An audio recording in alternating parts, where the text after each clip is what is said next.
If you've been to the mall recently, I'm sure you've noticed that everyone is coming down with holiday fever. The lines are more tangled than a box of Christmas lights, and there's no such thing as a quick trip. Luckily, 1-800-Flowers.com makes finding the perfect gift a joyous occasion. Skipping lines and hitting 1-800-Flowers is my holiday answer. And right now, 1-800-Flowers is giving my listeners a special 24 for 24 offer. 24 holiday lights roses for $24. It's only $1 a rose. 24 holiday light roses are the perfect way to give a holiday surprise to that special person on your list. These beautiful bouquets of 24 roses in a rush of Christmas light tones will leave your loved ones stunned without spending a fortune. It's the best of both worlds. Holiday roses at an unbeatable price. These gorgeous roses from 1-800-Flowers are picked at their peak and shipped overnight to ensure freshness. 24 holiday lights roses for only $24. Unreal deal, but it expires Wednesday. When it comes to meaningful holiday moments, trust in the quality bouquets of 1-800-Flowers.com. To order 24 holiday lights roses for only $24,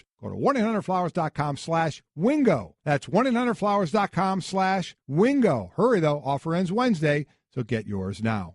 With the Citi Double Cash Card, you get 1% cash back when you buy and 1% as you pay. That's like the joy of discovering the last donut. Ooh. And it has your name on it, literally, in chocolate sprinkly things. No way. Double the love with the Citi Double Cash Card. Apply now at Citi.com/doublecash. This is the Best of Golic and Wingo podcast. Rolling through a Wednesday morning on Golic and Wingo. Glad you're here with us. Trey Wingo, Mike Golic Jr. hanging with us. Don't forget to subscribe right now to the 30 for 30 podcast in the Listen tab of the ESPN app or Apple Podcasts. Brought to you by ZipRecruiter, the smartest way to hire. Try it for free by going to ZipRecruiter.com/30. Speaking of that, have you heard the new one at the 30 for 30 about the Madden game? It's fascinating. Oh, I did hear about it.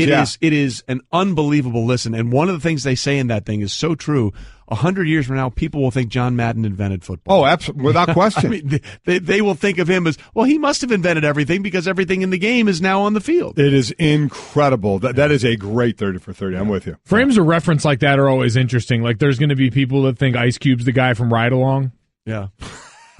Like the vantage point you come at it from. But yeah, John Madden is going to look like the archetype or the architect of football. Yeah. You can say, wait, he was a coach? Yeah, exactly. What do you mean he was a coach? What, he actually did stuff? Yeah. What are you talking about? I thought he was just, the guy that put all the pieces together. And speaking of putting all the pieces together, the NFL finds himself in a little bit of a quandary right now. We talked about this yesterday and very happy that the suspension for Rob Gronkowski was upheld. He will miss the Monday night game coming up when the Patriots travel to Miami to take on the Dolphins. But at the same time, both JuJu Smith-Schuster of the Steelers and George Iloka, the safety for the Bengals, were also given one-game suspensions for their hits on the Monday night football game in which the Bengals lost to the Steelers 23-20.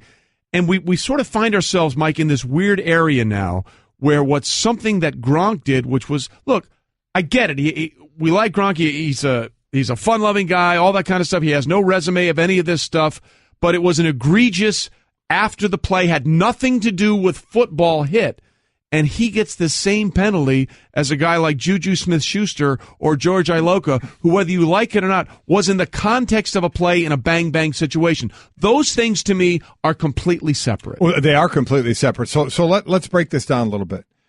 The Gronk suspension, whether you agree or disagree with the length, fit the Mike Evans suspension. Mike Evans, after a play, again, it wasn't a football play when Jameis Winston did the two-finger tap on the neck of Marshawn Lattimore after a play by the sideline, and Mike Evans came flying in full tilt and hit Lattimore right in the back and knocked him out of bounds. When he wasn't looking, and he didn't get tossed, just like Gronk. He got flagged, just like Gronk, and then he got a one-game suspension, just like Gronk.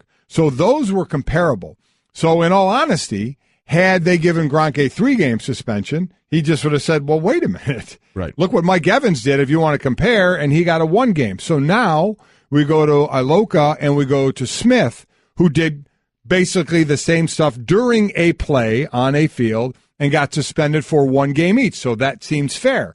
But then you put them together, and it doesn't look fair. So I did speak to the NFL, and one of the things they did say to me, so tell me where you guys stand on this, is it basically that they aren't looking at things side by side.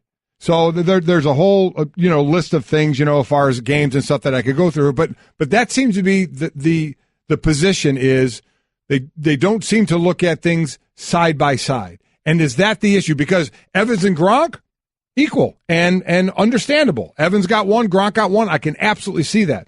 Iloka and Smith getting one each, equal. I can see that. But then you put the two side by side, they don't seem to make sense that they all got one-game suspensions. So is that the road? What do you say to that? It's not really a defense because in the email, it's like, listen, we know we're open to criticism on this, which they're going to get, is the penalties for those four people I'm talking about divided 2 and 2 look equal. But then you put them together side by side, and it doesn't look equal. Yeah, I don't know how many times you have to get burned by not comparing them before you realize this may be a system you want to retool a bit. Like, we've seen this happen much more egregiously with the NFL's off-the-field policy issues that they've gotten into trouble with as far as the comparative length of sentences game-wise for suspensions. So how many times does this need to shoot you in the foot before you look at it and say, you know what? Maybe we better start comparing because what other means do we have? Because to your point, essentially what's happening in this situation is you're punishing road rage and a speeding ticket the exact same way. Right. You're punishing two guys that were going a little too fast and a little too hard in an area that you're asked to adjust right now, as opposed to a guy who you can say he was frustrated. He made a decision. He made a decision out of frustrated the same way you'd make a decision to get out of the car and start beating up on somebody. So let me ask you, Trey. Yeah. Was the mistake made? Because remember, Mike Evans was some weeks ago. Yeah, so like week 6. As soon as they win a game on that, and you saw what Gronk did. You almost had to say that's going to be an equal punishment. So absolutely. So you can say, did they go too light on Evans? Should they have done more on Evans than they could have done more on Gronk? Or once, if they looked at it, if it's John Runyon sitting there going, well, we gave Evans the one, we can't give Gronk more than one.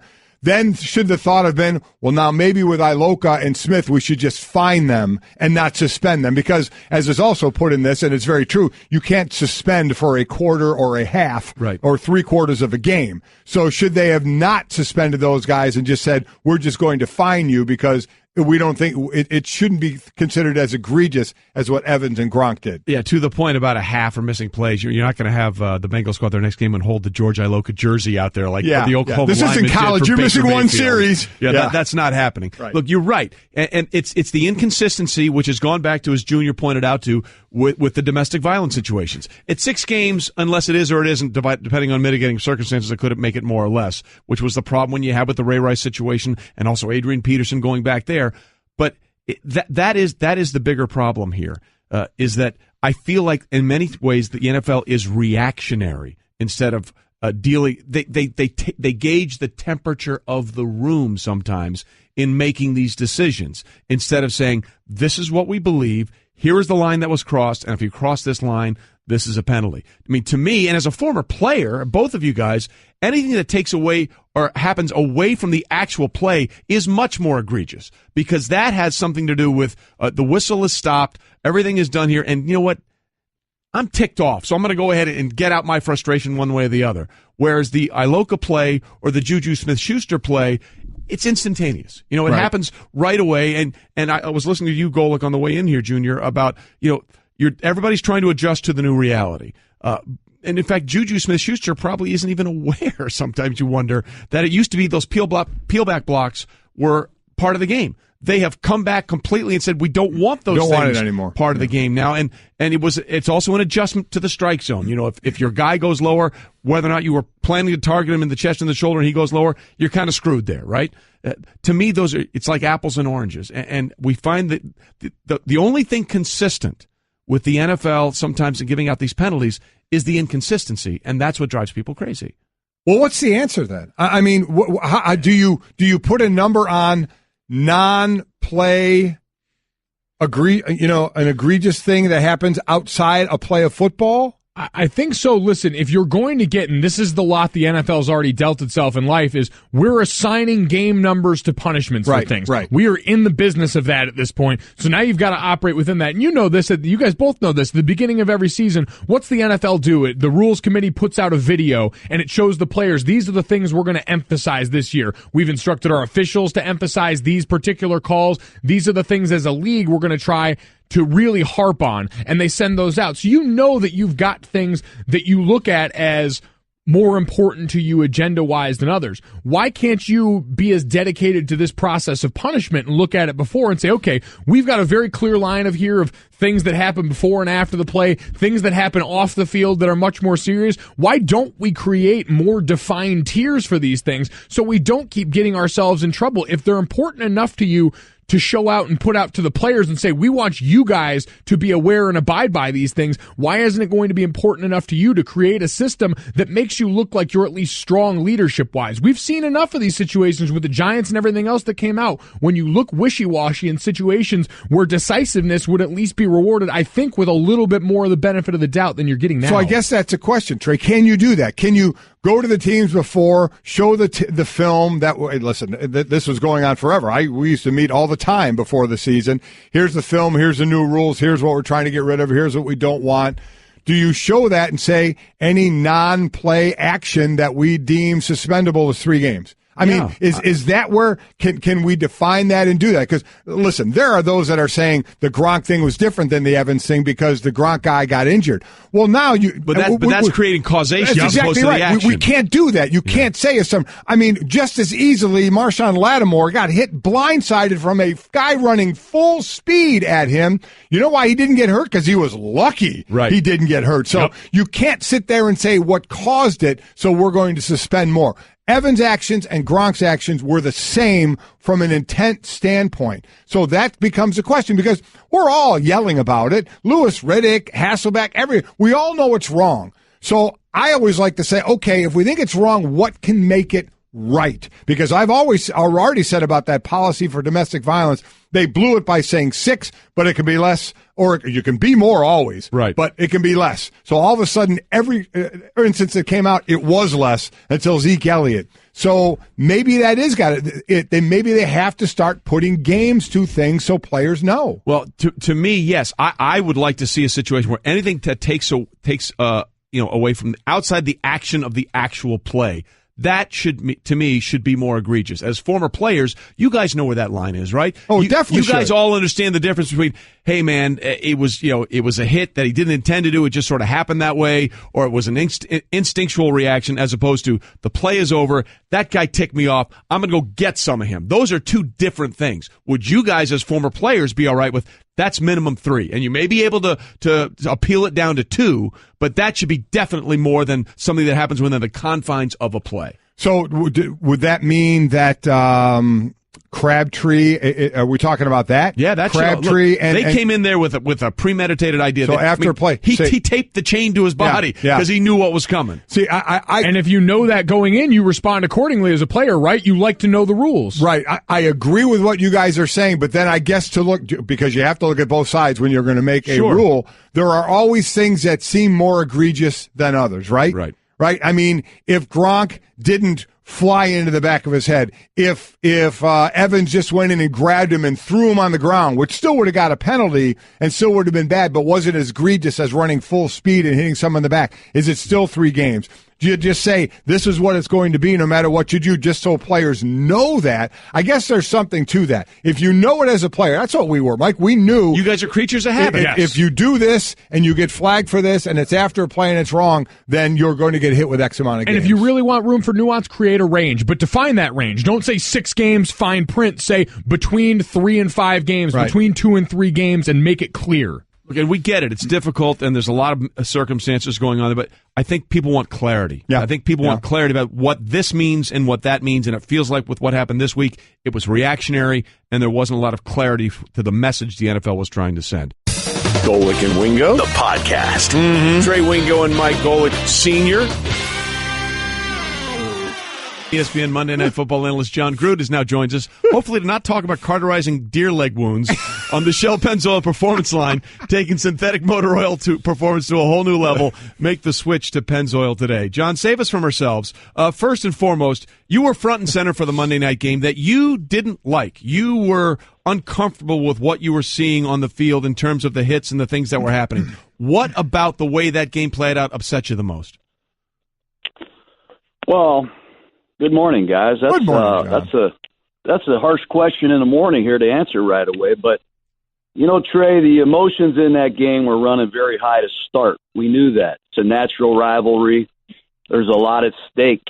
And the emotions when Ryan Shazier got hurt were incredible on both sides. And let's all pray and hope that he's okay. But the emotions were running very high in that game. And I just want to say I love physical football. I think physical football teams are generally the teams that win big. And both of those teams, the Bengals and Steelers, are very physical, some of the most physical individual players in football. But I'll say this, I think this is a great learning opportunity for everybody that plays football and wants to play football. There are some shots that you just don't need to take. And I think the NFL has done a great job educating people, players, fans, everybody. There are some shots you don't need to take on defenseless players. And you do not lead with your helmet ever. And that's been well, I think, taught. We've emphasized it. You do not lead with your helmet, regardless of the situation. And you never taunt a man that is down. That's just good sportsmanship. So I think those are great lessons for everybody. I was uncomfortable. I worry about players, worry about people, honestly. I played, my dad played, my brother played, and my sons play. And I just didn't like some of those things that happen. I think it's a great learning opportunity. No matter how emotional the game is, you don't do those three things. And I will say this too, Trey, that the Pittsburgh Steelers taught me something too. They have a lot of football character to come back and win a game on the road, down 17, with a fallen teammate. I was really impressed by that. That one could not agree more with that. I guess in a general sense, John, is this just part of the education now in football? Because we know how fans loved it. We know how players were back in the day, as they say. I mean, the rivalries, the hard hits, the taunting, which whether you ever liked it, or not, had been a big part of the game. Big hits had been part of the game. But now we're learning, because we're learning more and more, we understand what needs to be out of the game a little bit. So is this just more of the maturation process of where we are and how I don't hate to use this word, the new way to play the game, but the more educated way to play the game because of things we've learned? I don't want to be on a high horse here and be a preacher about this either, Mike. But I think these things that happened in the game have been taught and have been part of the game for a long, long time. You just have to learn there are some shots against defenseless players you just don't take anymore. And this just didn't happen the other night or last week or last year. You just don't need to take them. And you don't lead with your helmet. That's been well taught. Hell, I taught that when I was in high school. And you do not ever taunt a man that is down. But I think these are lessons that we can keep emphasizing and learn from. And fortunately, I should say after the Shazier injury, fortunately none of the men after that got hurt, it appears. No, you're right, and that certainly with that first drive, it changed the tenor of the game, and we're continuing to follow updates on Shazier, and we're hoping that things continue to improve, and we'll have updates hopefully throughout the day, or maybe at some point later on today on Shazier. But the other part of that game, John, which was interesting, is the way the NFL has decided to sort of hand out some penalties for things that went on in that game. We all saw what Rob Gronkowski did to Tre'Davious White after the play was over, sort of piling his body on top of Tre'Davious in a way that clearly was outside the boundaries of any bang-bang football play that we've been talking about. Yet the same suspension was levied for Gronk that both JuJu Smith-Schuster and George Iloka got for sort of those penalties that we've been talking about in the context of what happened Monday night. Those things are two completely different things, though, aren't they? Well, they are, but they're still penalties, and there's still penalties that we have to get out of football.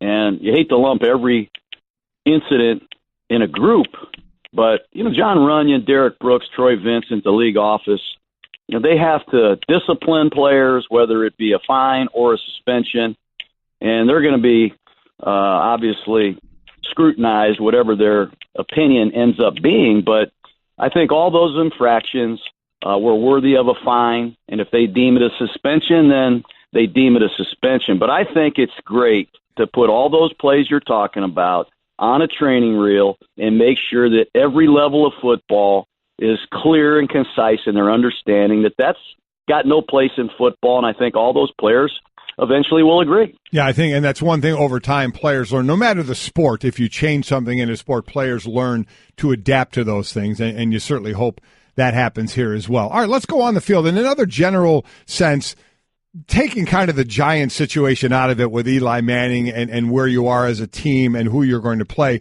when you're coaching and you're in a position, though, like the Giants or the Colts or the Browns or the Broncos, teams that are basically out of it with more games to play, you still obviously want to win on the field. But where is the line of a coach that says, and I don't mean just at the quarterback position, even other positions of where you may need or you want to start seeing some other guys get more minutes to see where they are? How much is that weighed? You know, when you're a team that's struggling, and I've been there before, you still obviously want to go out and win the game.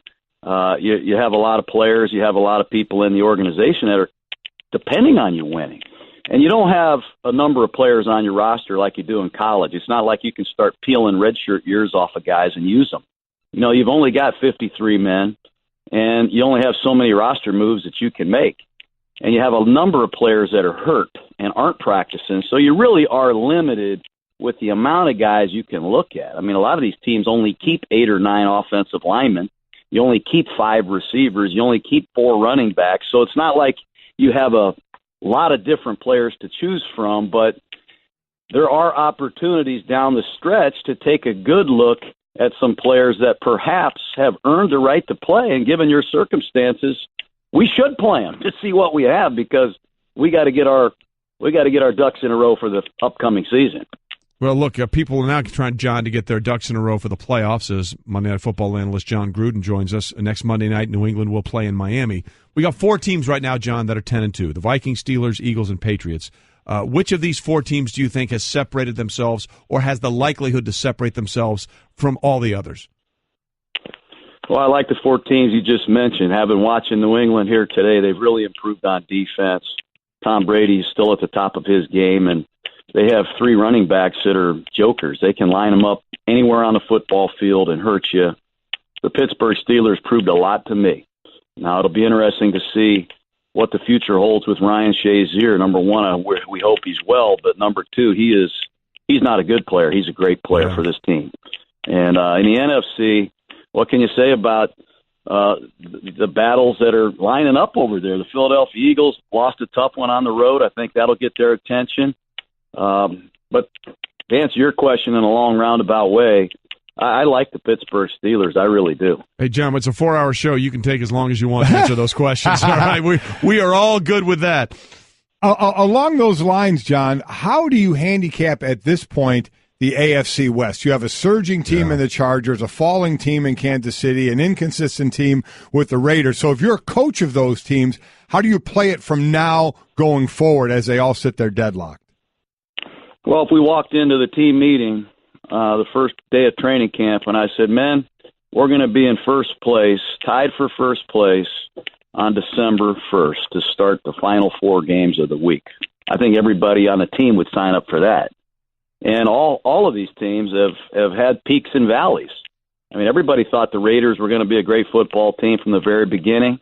Everybody thought after week 4 that the Kansas City Chiefs were going to be running the table. And nobody thought the L.A. Chargers, I should say, were going to be where they are after their start.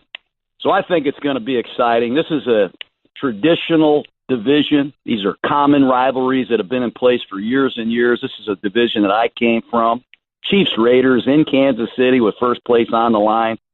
I got to see if I can get to that game, number 1. Right. But when you watch the Chargers, I said this, I think, last week, their defense is so impressive. This pass rush is spectacular, and they are very underrated on that side of the ball. Everybody talks about Rivers, and they should, but the defense has made a tremendous improvement. And when you play defense with Phillip Rivers at quarterback, you can be in a heck of a football team, and I think that's what you're seeing. Well, look, that tandem rush of Bosa and Ingram is just amazing, and it's given Rivers and Eckler and Keenan Allen's playing Jerry Rice level right now with the amazing things he's done. And it is ironic, John, that the only team ever in the history of the NFL to start 0-4 and make the playoffs were the 92 Chargers, and now this Chargers team started 0-4, and they've got a legitimate chance to do it as well. So obviously you're locked into the NFL season. We get that, but as you and I know, we're all in on the NFL draft. It's one of the most fun nights of the entire year when it all sort of unfolds.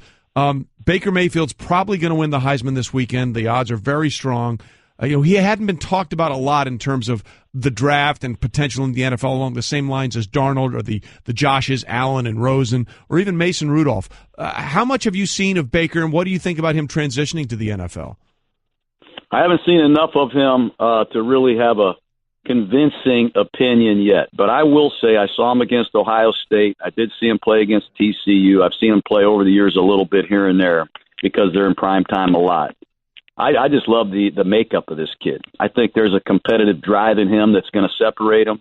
I think he throws the ball extremely well from the pocket and on the move. Like a lot of these up-tempo, no-huddle shotgun quarterbacks, there'll be some transition, but he's got a lot of great things going for him. I can't wait to meet him personally. As far as your game coming up this Monday, New England and the Miami Dolphins, how do you? We know from the New England side how they approach it, but down in Miami, a team that really is sitting at 5-7 right now, does a coach this week as a spoiler? I mean, you hear about this in other situations of trying to get a player motivated for the game. Is that part of it, to say we can try and you're not going to stop the New England from getting to the playoffs, but to kind of dent them a little bit? Is that a talk that would be this week?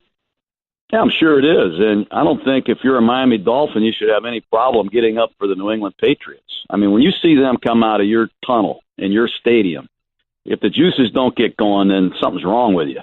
But certainly you'd like to have a say in not letting them have home field advantage, but you'd also like to say, you know what? We beat Denver last week convincingly, and we beat New England at home in prime time. We're going to show everybody that we aren't dead and we are on the rise here as an organization and a football team. There's plenty to play for.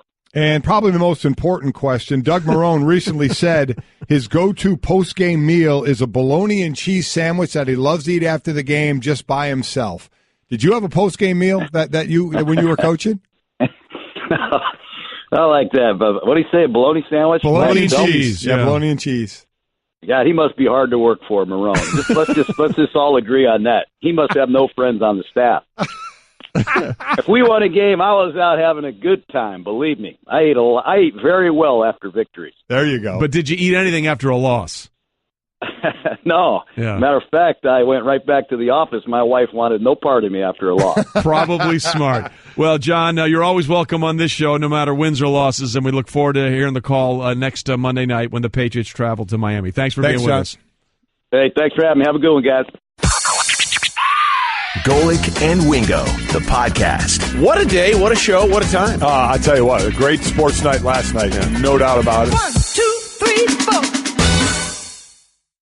Hey everyone, Mike Golic here. Support for Mike and Mike podcast comes from our friends at Rocket Mortgage by Quicken Loans. Chances are you're confident when it comes to your work, your hobbies, your life. Rocket Mortgage gives you that same level of confidence when it comes to buying a home or refinancing your existing home loan. With Rocket Mortgage, you can apply simply and understand fully so you can mortgage confidently. To get started, go to rocketmortgage.com/Mikes. Equal housing lender, licensed in all 50 states, NMLSconsumeraccess.org number 3030. Computer, execute 12.4p operation. Optimizing algorithm. Running encryption packet alpha. Night. Oh, I don't feel so good. What is it, computer? Is it hot in here? It feels hot in here. I feel a little clammy. I should lie down or something. A computer with a virus? Surprising. What's not surprising?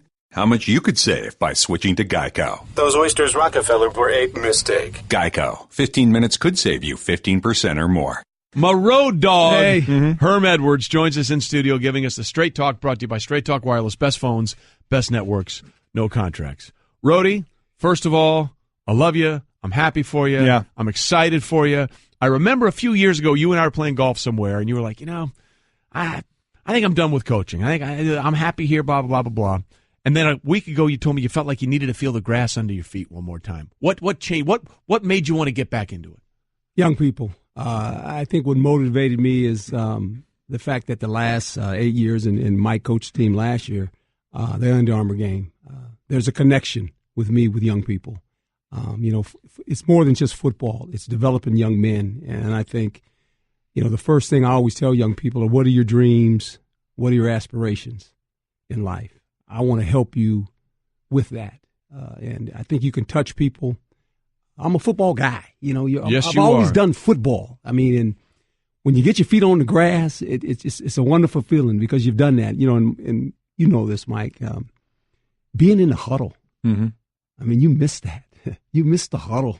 You miss all the folks that you deal with in the huddle, whether it's players and coaches. And there's a goal in mind. There's this march that you make, and it starts now. Actually, with recruiting. Right. Going into homes and visiting with the parents and telling these young athletes, hey, this is a program that we're trying to build. What are you saying? So you're now sitting in the living room of an 18-year-old, and his parents are sitting there. And so what is Herm Edwards' speech to that family on why they should come to Arizona State? Well, it's important for me is what are they trying to accomplish as a student athlete?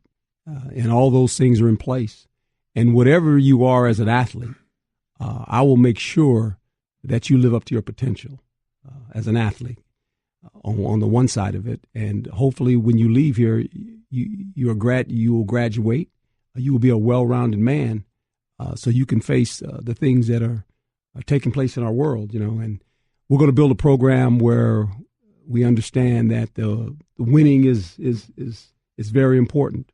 And I think we're going to do it the right way, and they've already done that. They have built a nice foundation there, and it's a place right now where we want to up the ante. We want to be one of those teams in the Pac-12 that is always talked about in that top 3 range. I equated it to this. I said when you think about Stanford, it seems like regardless of years past, they every year changes and you get new players, but their system and their program is always in the hunt. Right. It's always kind of in the hunt. Maybe it doesn't win the conference championship every year, but they're talked about. Right. We want to be one of those teams in that conference. That you talk about, that you guys are talking about. Hey, man, did you see them Sun Devils play? Look at that football team. We want to be one of those that you guys and everyone else is talking about. Well, listen, I will. I'm going to go buy me some Sun Devil attire. No, I got you. All right. I got you back. I got it. No worry for me. I got you back. I got a place out there. No worry. And the first time I see you out there, I'm going to go 10 minutes from your campus to Hertz Donuts and get you some really good donuts. We'll go in there together. That's exactly right. Well, absolutely. Listen, your press conference on Monday generated a lot of buzz. People were talking about the things. They were excited about the energy. There was one little clip, though, that some people had some concerns about. So let's play that clip right now. Hold Rubino, Devil's Digest. Devil's Digest, huh? Yes, sir. Where are you located, my man? Right here in Tempe. Okay, Devil's Digest. Okay. I'm Catholic now. I'm a Christian. Watch out, them devils. I'm just saying. Well, we're good, brother. You can see devils all over the place. I ain't taking it personal. So that exchange, which I know you were just having fun. I'm just having fun. Exactly. Yeah. And the people are all over Twitter. Herm Edwards doesn't know. It's like, come on. Are you kidding me? Come on. I followed that program way before some of these young people. Look, they recruited me. Yeah. Frank Kush recruited me to come to Arizona State. They have one of the best logos in football. Are you kidding me? They do.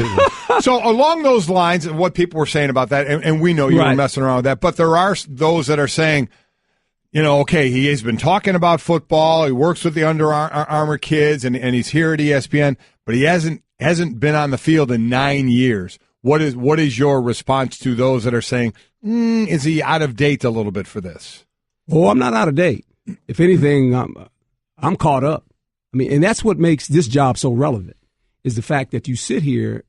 I've watched more football games on other programs on the college level, pro level. I visited colleges. I get it. I've dealt with these young people that are coming out actually getting ready to go to college.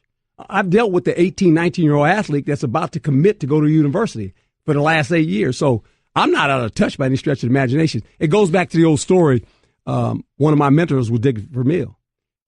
He stayed out 13 years. Won a Super Bowl. And came back. He didn't forget how to coach. I mean, look, I'm a people's person. Period. I can confirm that. I can relate to people. I can confirm that. I have 2 young daughters that are 11 and 12. Okay, so look, I bet on me. Always have.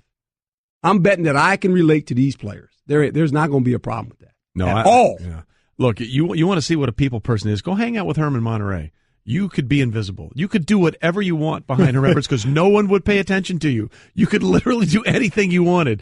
But Herm, it's a different dynamic now in the college game where we see all these coaches, and I know you're not going to do this, but they get somewhere and then they leave after a year and then they're gone and then the kids have to stay because they've signed this letter that means they're tied to the school no matter what the coach does, but the same rules don't apply to the coaches. Right. What's your take on how that should change or should it change? Well, I think you have an obligation, obviously, as a coach, especially when you're committed to these kids and you're telling them you're selling the program. Now, young people have to understand that you don't particularly have to go to the school because of the coach, because coaches leave. And you're going to lose coaches.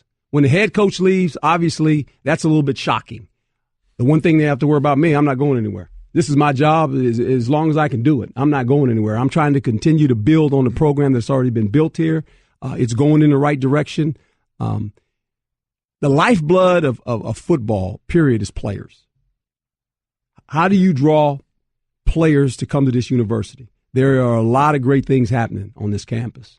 And I'm going to be preaching that when I go into these homes. So I'm going to let you explain it in the terms that how you can relate it to people. But in reading the press release about this, it talked about a different structure, more of like an NFL structure in the athletic department for football than a college structure. So can you kind of elaborate on that and how it's going to be run? Well, Dr. Crow, who's the president of the university, obviously, and then Ray Anderson is the AD. It's threefold, and I'm the head coach, and everything kind of goes through that channel. We're all on the same page. We'll be well connected as far as what we do, how trying to build this program. It won't be the coach just over here just coaching football. I will always be and look for their guidance in certain areas of how we're going about building the program. And I think it's important. It's just like the NFL. We all have to be on the same page of the type of players we want, the vision we have for the program, especially for the football team, because I'm the football coach. But when you look at the programs there, they have uplifted a lot of programs there. When you think about the basketball program, Bobby Hurley, obviously, third season, now all of a sudden they're one of those top 10, top 15 basketball teams. That's what we want to become. Well, listen, you bet on you, I'm betting on you. Yep. Okay.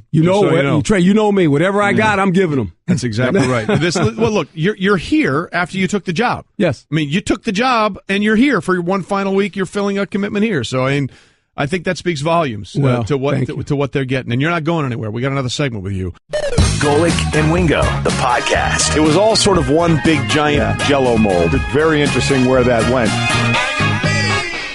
What Trey Tizo is a big thing going on, and I think it's only going to go more. Last year, the two big names, Leonard Fournette and Christian McCaffrey, they skipped their bowl games. Both went in the first round, both producing well. We've already have 4 players that we know of right now, 3 from Texas, and Derwin James, the defensive back from Florida State, has said he's not going to play in the bowl game. There have been reports here and there of still undecided. A guy like Bradley Chubb, one of the top pass rushers from North Carolina State, that possibly may skip the bowl game.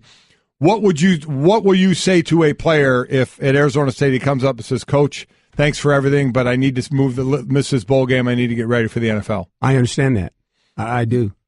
They have done what they needed to do for this university, and I just think, as long as they're truthful with me and I know way ahead of time so we can plan for that, that's important. I understand if a young man has a chance to have a career in the National Football League, and let's say he's gone through some injuries. Most of these guys that have not opt to play were nicked up. They were nicked up during the season, and that's something to be said because remember, they're going to go through the process now of workouts, the combine. I mean, that's important to them. So I understand that. So I have no problem with a player that comes up to me and says, "Hey, Coach, here's my fear of where it could go," because I see more players doing this, and I'm with you. While I don't think I could have done it, I think I would have wanted to play. I can understand the thought process. Now let me take it to where it gets a little more gray. What if with 3 games to go, your team is 2-5, 2-6, and now a player says, "Coach, we're not in it for a conference championship, so we're not really playing for that. I'm thinking of taking off now." I don't know if that will happen. I hope it doesn't, but how about that scenario? I would advise him not to do that. That is a bad precedent to set for yourself, especially when NFL teams are watching. because are you going to do the same thing, all of a sudden tap out during the season if you're on one of those teams that's trying to build a program? Let's just say you were at the Cleveland Browns and they're trying to build this program, and you know where you sit, or you're the San Francisco 49ers. Toward the end, I got a little injury. You can play. Coach, I want to wait till next year. That's a bad look. You don't do that. You can't tap out on your teammates. At some point, football players have to play. They got to play. That's what you do. You play football. Yeah, exactly. And the one reason you're going back, at your heart, you're a coach. Coaches need to coach. Herm, there's been a lot of talk about what happened on the Monday night game. Oh, yeah. Taking away from the injury to Ryan Shazier, which is a totally separate thing. And we certainly continue to wish the best for the Steelers linebacker. But the chippiness with which that game was played, and some of the fines and penalties that have come out of that, it's hard to sort of equate what JuJu Smith-Schuster did with his block and George Iloka did with his hit than the play we saw with Rob Gronkowski. Exactly. Yet they all got the same penalty from the NFL. How do you parse that? How do you see those differently? Well, I just think the first thing you have to try to figure out is who the player is. Is he a repeat offender? And what were his intentions? And that's very difficult because you're looking at a tape. We know it's an emotional game, played with a lot of emotion. And then from there, you got to make a decision. And as we know, everything is captured on television now, and everyone has an opinion which way they view it. And that's where the conversation goes. This is why we're talking about it right now, right? I mean, when things like this happen, conversations start. So I just think according to what side you're on, you're going to take that side. The great thing is the people in the NFL office, if it's Derek Brooks, I know who Derek Brooks is. Mm-hmm. I coach Derek Brooks. He is a level-headed guy. He will do what's right for the best interest of the National Football League. And you can disagree or not, but you know what? He's the guy that gets to make the decisions. And that's okay. I trust Derek Brooks. I really do. I understand where he sits. He's a Hall of Fame player.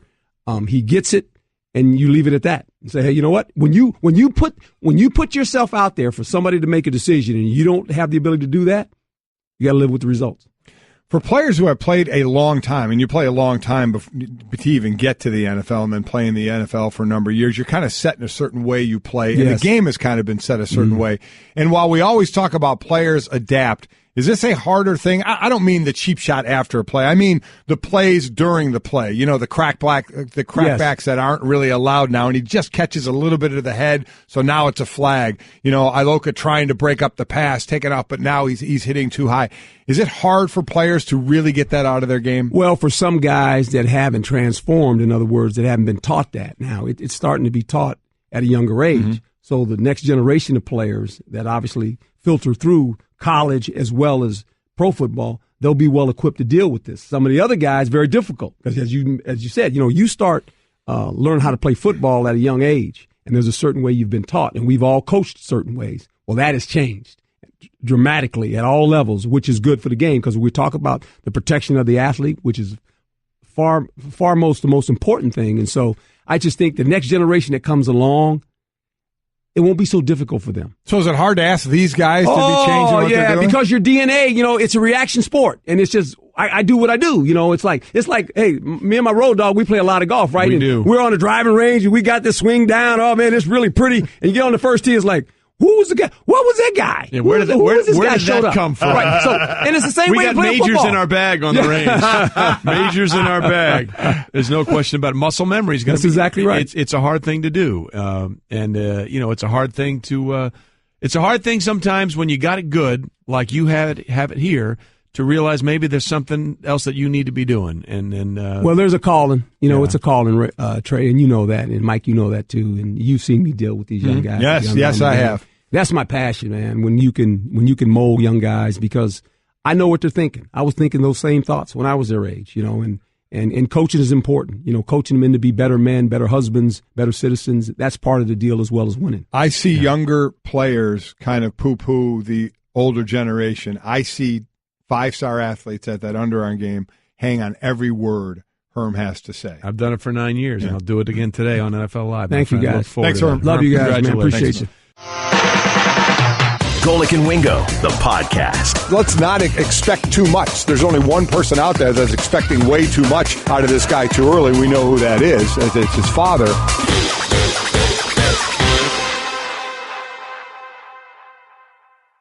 Hey, sports fan, the SiriusXM free listening event may be over, but you can get it all back with packages starting at $6.99 a month. That's right, college sports, the pros, fantasy, 24/7 talk and analysis, and basically the best sports coverage around could be yours once again. And that's just the beginning, because we've got tons and tons of commercial-free music, plus comedy, entertainment, and more waiting for you too. Subscribe now with packages starting at $6.99 a month. Get all the details and subscribe at SiriusXM.com/GetSXM.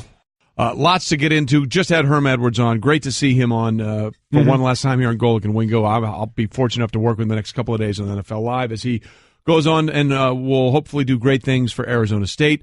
There's lots of college football news to get into. There's lots of NFL we have to get into. Really an elimination game coming up tomorrow for the Atlanta Falcons as they take on the Saints. They can't afford to lose that game on a Thursday night with that division. No doubt about it. They have the Saints 2 times in the next 3 weeks, and they're 2 games behind them. So this is money time right now for Atlanta to try and get back where they were last year. So yeah, monster game. Well, this is where we are. We're in the last quarter of the, and that's how coaches like to split it up by quarters. Last quarter, win in December. This is where it's going to start to separate you a little bit. There are the teams that are out of it that they're going to go about their business however they do to prepare themselves for next year. And then for some at the top, like a Philadelphia, Minnesota, it's positioning on who can get home field throughout. And for others, it's to make sure you're, especially in the next few weeks, make sure you're healthy when the playoffs roll around. And again, we'll get into that a little bit later with Damian Woody. He'll join us at the bottom of this hour. Jimbo Fisher at the top of next hour, the new Texas A&M head coach.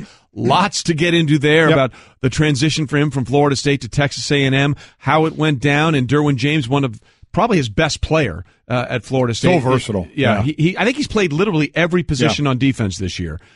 He's going to skip the bowl game and go into the draft. We'll talk to Jimbo about that. But there is something that happened in the NFL this past weekend that kind of got overlooked for a couple of reasons. One, the Eli Manning story obviously dominated the headlines with how that went down, not only with the display of him not starting on Sunday, but then the firing of Ben McAdoo and Jerry Reese, the general manager, and then what happened in the Monday night game with the injury to Ryan Shazier and the overall chippiness and the suspensions that came out of the game between the Steelers and the Bengals.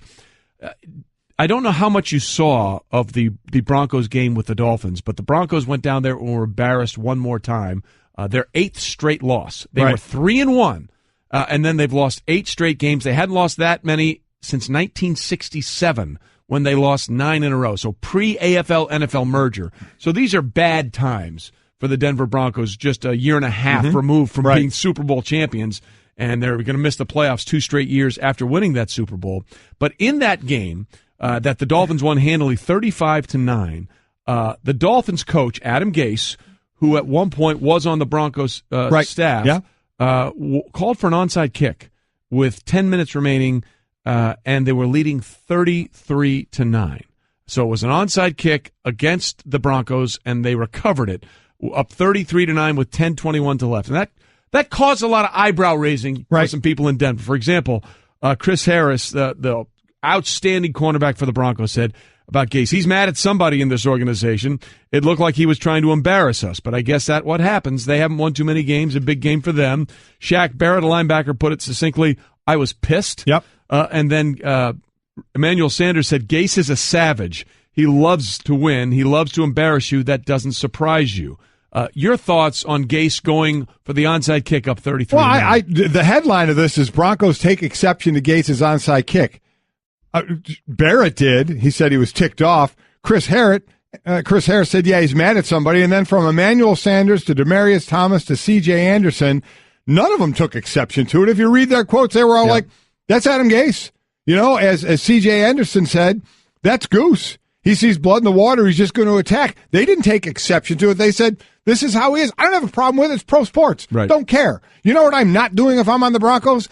Complaining that that onside kick just happened when I got my butt handed to me for the 8th straight week. 8 straight I'm not worried about what the other team is doing. You know, and to these Broncos' credit, they're not either. They're saying, we know the guy. That's him. Demaryius Thomas says, that's Gase. He was my receivers coach. The way I guess he left the Broncos, he wasn't satisfied. He went onside. He kicked the onside. He got it. He was happy about it. He got the win, and we're still trying to find one. So I don't think they has much of an issue with it. They're worried. They're doing what they should do.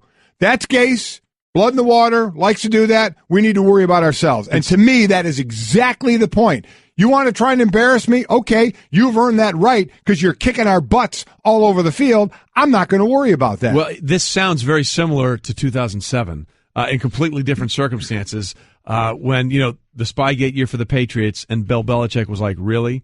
Okay, both barrels. Going to lay it on you guys, yeah. There was a time, I think, in a home game against Washington, and Joe Gibbs was the head coach of the Redskins in that game, and they were up by 25, 30 points late in the fourth, and instead of kicking a field goal, they went for it, kept the drive alive, and I think scored a touchdown. And Bill was asked about it after the game, and he just said, I was giving them the opportunity to stop us. And they didn't. Yeah. And, and to Joe Gibbs' credit, he said, I don't have any problem with what they did there. I don't have a problem with it. In the NFL, you're always going to cross paths. So if you do something like that, what you're probably setting yourself up for. Listen, if I'm at the age where I was still playing in the moment, would I be probably ticked off saying, what the hell are they doing? Right. Probably would, but I'm certainly not going to complain about it after the game when I just got my tuchus handed to me for the 8th straight week. That's the last thing in the world I need to worry about is the fact that they onside kick with 24 points to go. Worry about yourselves. Worry about getting a win. By the way, good for you for using tuchus. That's one of the great underrated words of all time. When I was working in St. Louis, Blues game, Brett Hull took a slap shot right up his right cheek. 70 miles an hour, vulcanized rubber. Yeah. Not going to feel good. I did a live shot with him after the game. First question was, how's your tuchus? He's like, it's fine. Yeah. He just moved on. He was like, really? You just asked me that on we TV? Move on. Yeah. But here's the backstory for this, which is really interesting. According to the Miami Herald, one of the reasons Gase did this that he believes, per sources, is that the Broncos GM John Elway badmouthed him to then GM of the 49ers Trent Baalke about that job. Now, Gase didn't complain at the time because I thought Elway was doing this so as to hire him for the vacant Broncos head coaching job, and that didn't happen. So there is a little context, and that goes into a bigger picture here with Denver, okay? They're getting their butts handed to them. They are. And they have not found a way, and it's pretty easy why they're not winning. During this 8-game losing streak, they've scored the fewest points per game in the NFL, and they have the lowest total QBR with two small forwards playing in Brock Osweiler and Paxton Lynch. Right. And now it's back to Trevor Siemian, who had a horrible game, 13-31, 3 interceptions, including a pick six.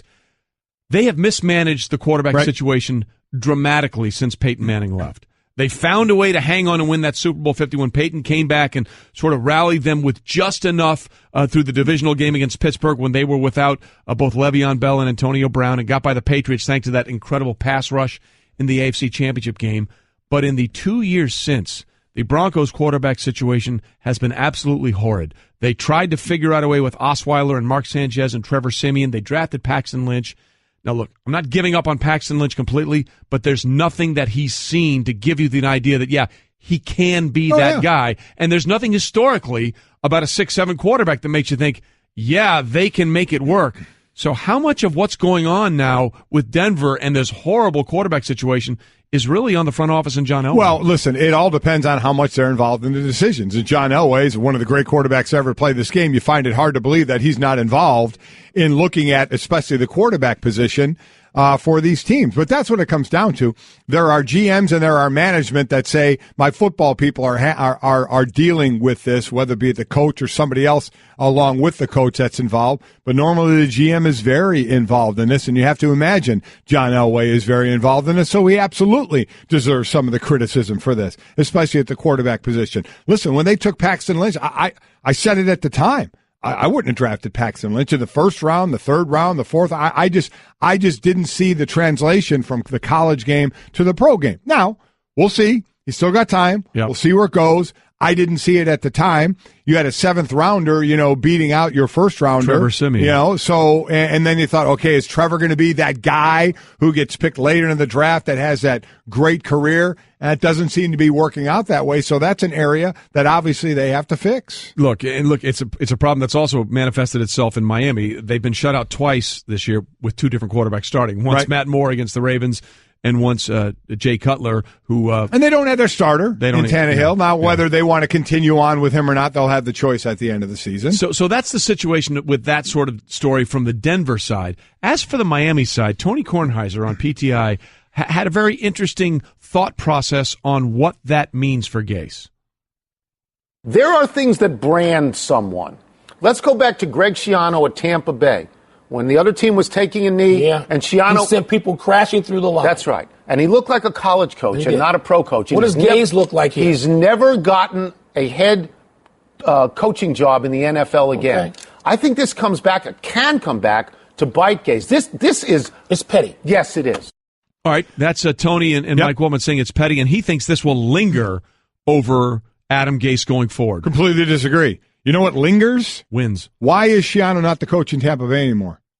He didn't win enough. Yeah. He didn't win. It's not because he had guys diving at the knees on kill plays at the end of the game when the other team was in victory formation. If Tampa Bay was making the playoffs every year and Schiano was doing that, what would we be saying? Not a damn thing we would be saying. They may not have liked the play at the time. If Gase wins in Miami, that's the only thing that matters in pro sports. The only thing. So this onside kick, nobody would bat an eye at it if this team starts to win. Because you just brought up the guy.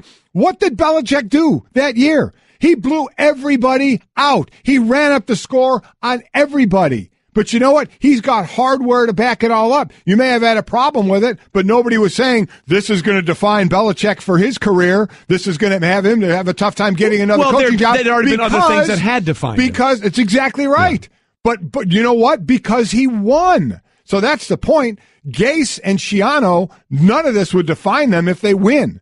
Now, if they don't, certainly you remember this more and more, but what makes you forget about things like this is winning. That ultimately defines everything in pro sports. Well, what do we say? Winning is the ultimate deodorant, right? Absolutely is. When you're winning, you put up with anything, and when you're losing, everything's a problem. He's 15-13 in nearly 2 years in Miami. That eventually will get you fired, and people remembering about you onside kicking when you're up 24. If that record in 28 games was 20-8 or 22-6, we'd be having a different conversation about all this right now. Nobody would be even caring about that onside kick. Well, and look, that's the thing. He's only in year 2, okay, and they are 5-7. He did get him into the playoffs last year. Yes, he did. With injuries to Ryan Tannehill. Right. It was Matt Moore and Adam Gase running that system and Jay Ajayi. But see, now we get into a bigger issue, okay? Not only is the decision for Jay Cutler to bring him out of the booth not look so great, because I'm pretty sure the results would have been the same had you not spent $10 million on him and just run with Matt Moore. Right. Okay? So then there's that. Then there was the decision very early this year to say, you know what? Jay Ajayi's not buying in.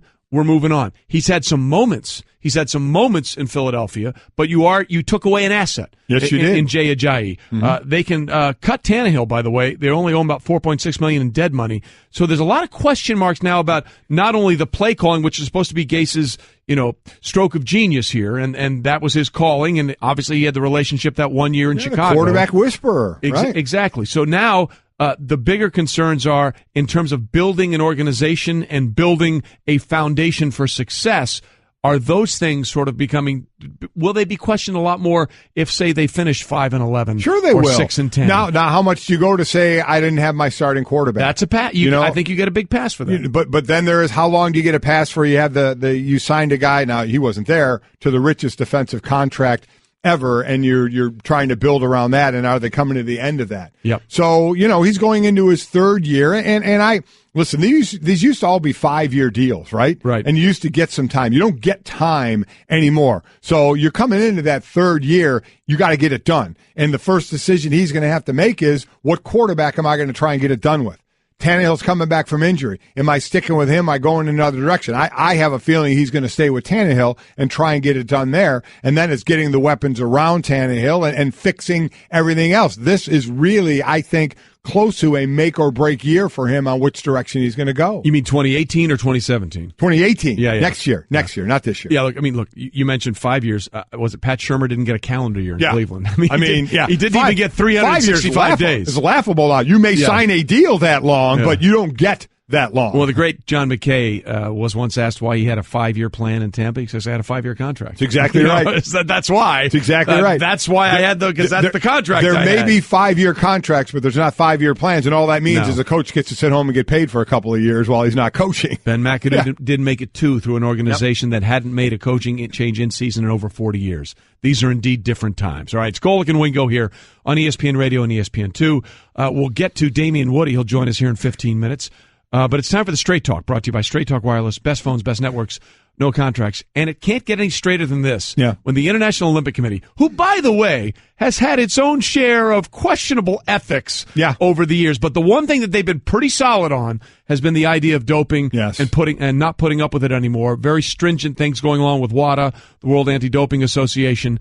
They have basically told Russia, get out. You're out. You're no longer allowed in the Olympics. But there is a caveat here, which I think is an important one. Without question. Because they're penalizing the committee and the infrastructure of the Russian government and how they set up the Olympics, but they're not penalizing the athletes. They're not. The athletes can still go to the Olympics. They can't raise the Russian flag. They have to go as a neutral, they're not associated with Russia in this, but they can compete. And I think that's important. And listen, we've been having our fun, and we'll continue to, because they can't play, if they win a gold, the Russian flag's not going to raise and the Russian anthem's not going to be played. It's going to be the Olympic theme song or whatever they decide. So we've been having fun for everybody. If you win a gold medal, what would your song be? But on a serious note, first off, you are right. They don't mess with doping. No. They don't mess with the steroids. They hold your samples for what? It can be 8 years, I believe. They will take the medals away. They will ban you for years from your sport. They do not play. And I think there are probably a lot of people that would love to see that in professional sports here that we cover all the time that really may stop people from doing things. But what do you see? As I've always said, you're never going to get rid of it because we see time and time again athletes still get suspended because they're going to keep trying, especially in something like the Olympics because it's once every 4 years. They load up for this thing, sometimes literally, not just figuratively. But obviously a lot don't, and they go to compete. So I'm happy the athletes, and again, they're going to be tested. So if they're dirty, they'll get nailed, most likely, unless they are using something that isn't detected. But for the most part, you're going to get nailed. But I'm happy that athletes, especially the ones that are clean athletes, get a chance to compete because the Olympics are different than the other sports, man. This is once every 4 years. I know you have your world championships and other events in those sports, but the Olympics, man, that's it. The Olympics are it. And you get one every 4 years. And a lot of times you only get one. We see some that come back for 2, 3, or 4. Michael Phelps, my God. Those are more the exceptions than the rules. Right. And that's a low percentage that do that. The higher percentage may get one chance at it. And I remember going back to the 1980 Olympics when my brother Bob got drafted. My brother Bob was a great college wrestler. And when he got drafted in 79, and a lot of people had asked him or wondered about, and he did too, would my brother Bob try and wrestle in the 1980 Olympics? And back then, though, you couldn't be you couldn't be a professional in a professional sport and the Olympics. Now that's changed because we've seen, the Herschel Walkers do the bobsledding and play football. So you see others do it. Bob wasn't allowed to do it. So if he wanted to do that, he would have had to skip the draft in 79, not become a professional football player to go in the Olympics in 80. He didn't want to wait, didn't want to do that, went in the second round of the Patriots, so he couldn't be in the Olympics. But think about the athletes that trained and trained and trained for that one moment in 1980, and Jimmy Carter said, we're not going to the Olympics. I mean, I get it all. I understand. Political reasons why. But I'm going again to the athlete who just did all that blood, sweat, and tears, just did all that sacrifice, and then it's like, wait, what? I qualified and we're not going? So I look at it from the athlete side. So I'm glad the athletes are allowed to go and still represent themselves, if nothing else, and at least get to try and have their fruits of their labor come to fruition by competing in the Olympics. And that, of course, set up another set of events where the Russians didn't come to us when the Olympics were there in Los Angeles in 1984. And we've sort of had some fun with this. With the walk-up music, but it is sad because if you are, let's say, for example, your medals are reinstalled later. For example, there was someone that was found doping, and you get the gold medal instead of the silver. After that's fact. Nice and all, but you live for that podium moment. You lost that moment. That's exactly right. That moment will never come again in your life, Yeah. and that's the thing that's disheartening when this stuff comes out. By the way, there is an amazing documentary on Netflix called Icarus, which talks about the systematic state doping in dealing with the Russian committee that sort of got this whole thing going and got sort of a bigger eye on it. It's fascinating. And if you have a chance on Netflix and you have the time, it really is an in-depth and amazing thing. By the way, we've been talking about this and we're happy the athletes are going. Our Jeremy Schaap has weighed in, and he doesn't think the penalties that the IOC put on the Russians are stringent enough. because it is allowing particular Russian athletes, subject to their approval, to take part in the games, although officially they will not be competing for Russia. The Russian national anthem will not be played. If they win gold medals, Russia officially will win 0 medals at these games in South Korea. It's big, but it's not comprehensive, and it's very similar to what was done back in 2016, just before the Rio Games, after the first revelations about the widespread nature of this doping. And look, I understand what Jeremy's saying, but at the end of the day, if the athlete himself or herself has done nothing wrong, and you can't prove that there's something there, they should be allowed to compete. Listen, I completely agree. And if they've been busted, they're going to get suspended for X amount of time anyway. They're not going to be treated than any other different athlete out there. So I understand what Jeremy's saying, but I'm happy the athlete, they get a chance to compete, which means they're going to be tested, which means if they're dirty, they'll get nailed for it. Hopefully they will get nailed for it, and they'll suffer those ramifications as well. But, man, we know each other a long time. We haven't done this show. I'm an Olympic freak. I absolutely love it. And I was always asked, because football was my sport, would you have rather won a Super Bowl and an Olympic gold medal? It's not even close, an Olympic gold medal. Yep. To me, whether it's a team sport in the Olympics or not, or an individual, I also wrestled like my brother Bob. He was a better wrestler than I was. But if I would have won in a wrestling gold or any other type of gold, just for that moment, to know I was representing my country in the world and to stand number one on that podium and have the flag go up and the anthem played with that gold, I can't even fathom that feeling. I know it would have been a great feeling to win a Super Bowl. Don't get me wrong. But it's not even a question to me. If I could have had that moment, I would have taken that moment. Golic makes me want to vomit and then punch you square in the face. And Wingo. Oh, he's saucy today. We are delighted to be joined now here on Golic and Wingo by the new head coach of the Texas A&M Aggies, Jimbo Fisher. Jimbo, congratulations on the move. It's been a whirlwind for you the last 6 or 7 days. Can you sort of encapsulate what this has all been like in making the big transition from Florida State to College Station? Well, it was a huge decision because I was at a tremendous place and that I loved and, had no ambitions of leaving at any time. But there's opportunities that come up in life, and you just thought it's something that it was very good for you and your family in some situations. Again, I love there. I have the great admiration for Florida State, but I just think there's some things going on out here at Texas A&M that with our current situation, I think is got a chance to do something really special, and I want to be a part of it. So, and listen, we all know we don't have to be rocket scientists to understand that the money was fantastic. The deal is a great deal, and nobody should be ashamed of saying, it's always not about the money. It's a lot of money. You got a lot of money. So that said, what are some of the other things? What were the other things that made you make this decision to leave Florida State and go to Texas A&M? Well, I think, first of all, I had a great relationship with the athletic director. Not that I did at Florida State, but we go back 20 years. And we were together at LSU when we got that thing turned around and did that. And I know his direction. He was the AD at Washington and really straightened Washington out, did a great job, got their program back on track. And he comes in here that as far as before you have money and you have a great recruiting base. Before we look even more forward, sorry for interrupting you there. I want to look back a little bit because one of the things that I always had said when a coach leaves a school is, boy, the one thing he's got to do one way or another is he's got to talk to the players, in my opinion. And so, no doubt. Can you explain how that route went for you of when you decided to go and if you talked to the players, how you talked to the players, and how that went? No, we had a team meeting. I was planning on coaching the game on Friday, and because they had got to my representation and started to make the offer, and I was going to decide on Saturday night or Sunday, and our president asked me if I could make a decision on Friday, thought it'd be best. So I went over and met with him approximately 11:30, 12 o'clock, somewhere in that range, and we sat down and talked about it, and I made a decision. But we weren't going to. No one was going to know, and I had to tell him that. And then I was going directly to our team meeting at 2 o'clock and was going to tell the players. And when I walked in, and I told the players, and when I did, somehow it got out about 10 minutes before that, which not for me, and I don't know where it got out, but I was going to tell the players, and it was a very emotional, tough decision because I had recruited all those guys. We had done some tremendous things. I loved them, and then I was. It happened just briefly, and then I went in and had a team meeting at 2 o'clock to tell the players. And that by far is always the toughest thing to do because you have tremendous relationships, and you still want them to do extremely well. You want them to win the games. You want them to win bowl games. You hope they have tremendous success in the future.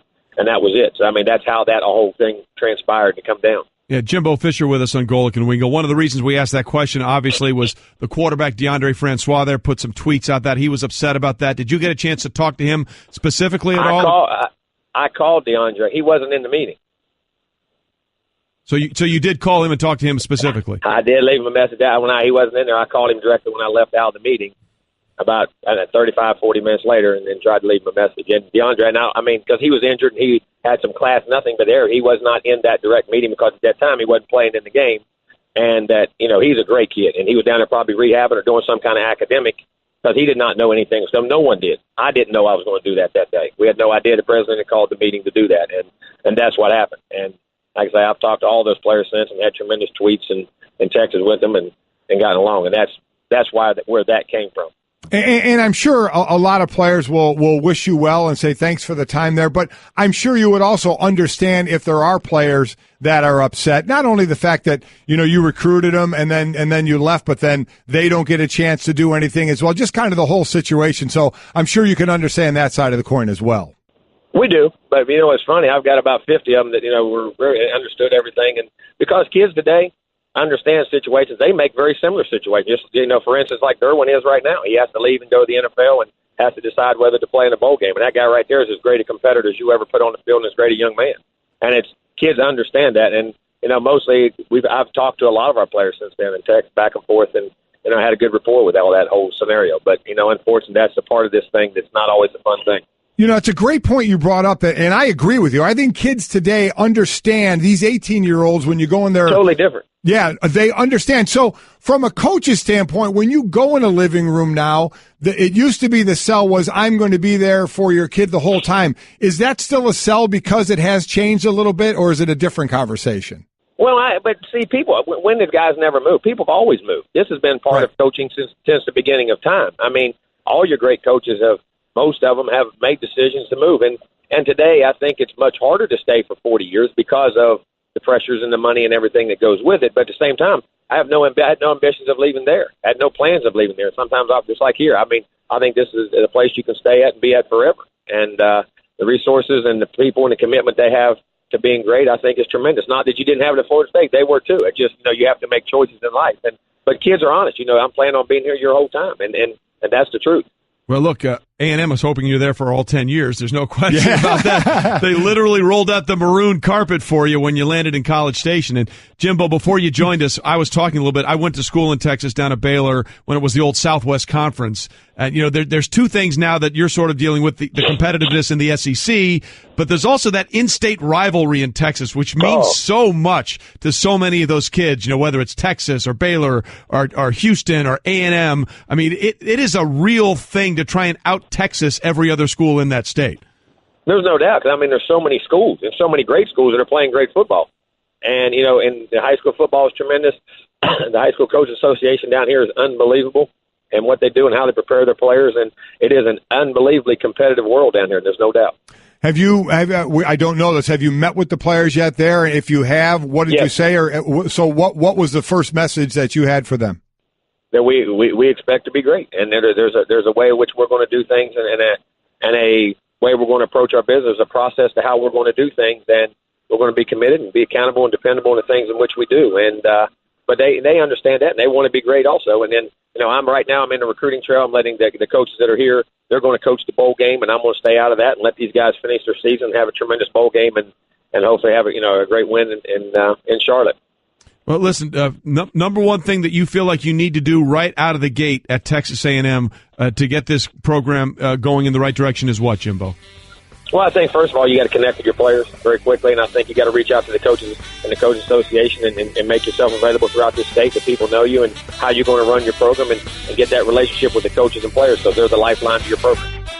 We appreciate it, Coach, very much so. You got a big wardrobe change coming up for you. Yeah. Different colors, but same thing. You're coaching football, and best of luck. I'm sure we'll talk to you down the road. All right. Thank you. This has been the Best of Golic and Wingo podcast. Make sure to subscribe on the ESPN app, Apple Podcasts, and to listen every weekday morning at 6 Eastern on ESPN Radio, ESPN2, and the ESPN app.